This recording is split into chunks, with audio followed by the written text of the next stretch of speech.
We are back in 1985, continuing our look at the Transformers toy line by Hasbro. Last time, we took a look at the post-rub 1985 release of the Decepticon communicator, Soundwave, and his included companion, Buzzsaw. This time, we're going back to the Autobot cars, where many new characters were introduced, like Smokescreen, Trax, Hoist, Inferno, Red Alert, and Grapple. And today, we're going to be taking a look at the Autobot Warrior Trax, here on KREED'S Collection.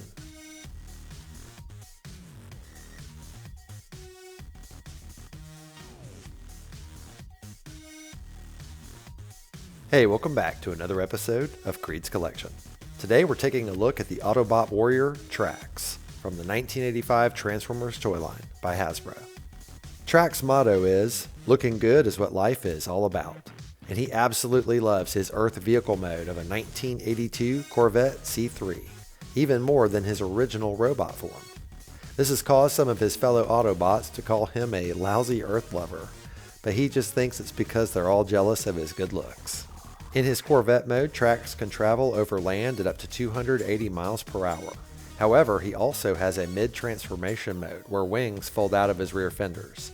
This allows him to achieve subsonic flight, a rare thing among the Autobot cars. And now that we know a bit more about Trax, let's take a closer look. Right off the bat, you can see the decals have held up really well, and they remind me a lot of Hot Rod. There's a high level of detail with the headlights and the rims here, and it also has rubber tires, something that I always love.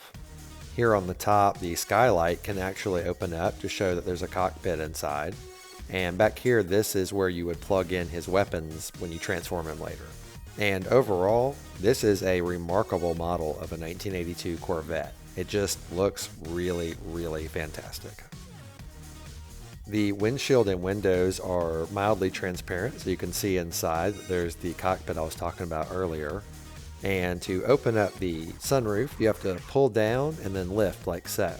It doesn't remove, so it's technically not a sunroof. It's just an entry to get into the seat.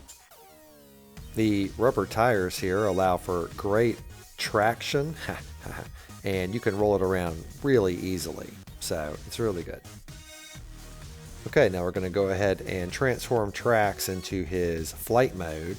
You do this by taking his arms and wings underneath here and lifting them out and away from his body.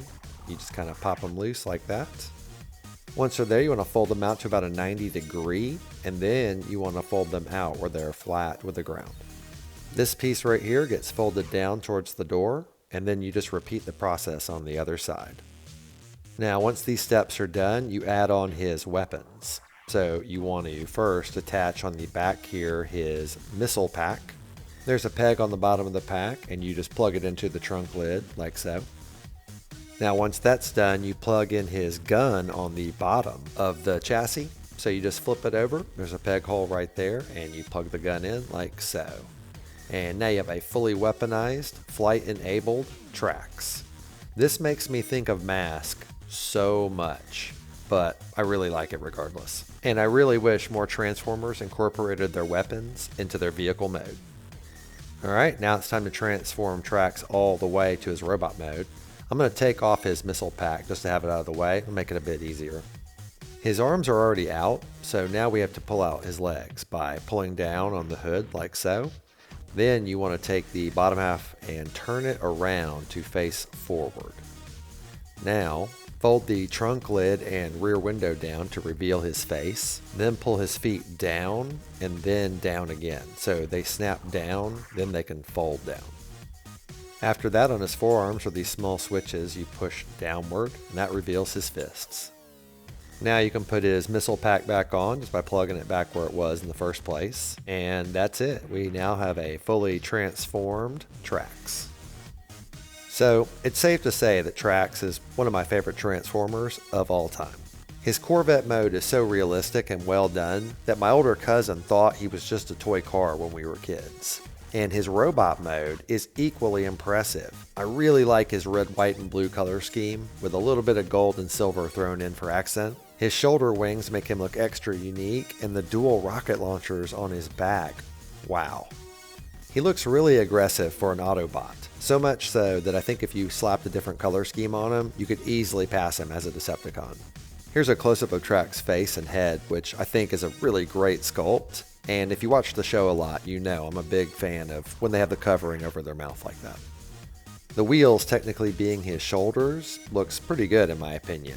And if you look down here at his hand, you can see that they actually molded in the thumb on his fist.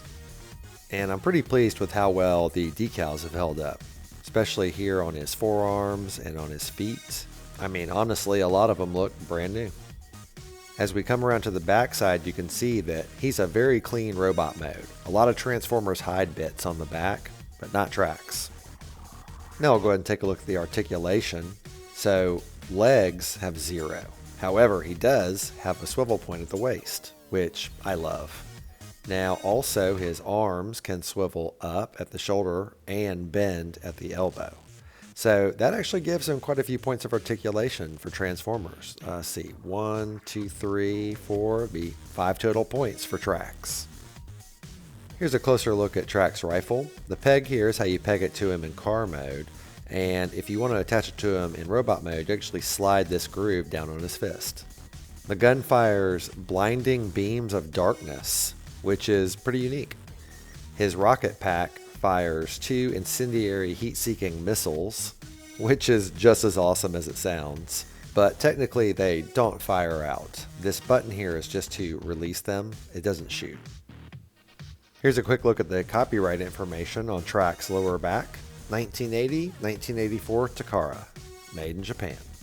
And here's a quick look at his tech spec. If you'd like to read it, pause now.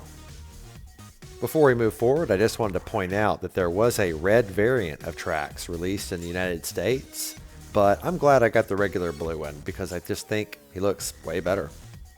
And now for our He-Man size comparison.